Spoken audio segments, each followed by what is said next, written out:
Hello, in this video I want to show you how to install Microsoft Edge browser on HAFURY GT20.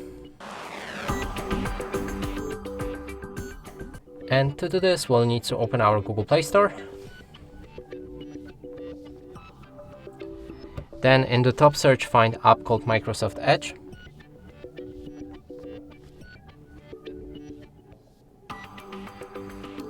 Install it.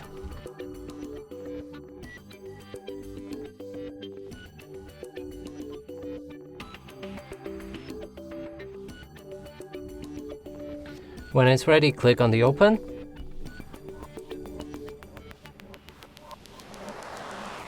There's an introduction that you can read through if you're interested with some features of this browser. I'm gonna skip it. Now we can customize a homepage with wallpapers, most visited sites, and a newsfeed. Then sign in to turn on synchronization.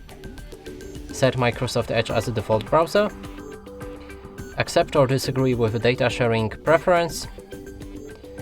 And now we can open any website. And as you can see, it works fine. And that's it for this video. Hope you like it. Please consider subscribing to our channel, leave a like and a comment below.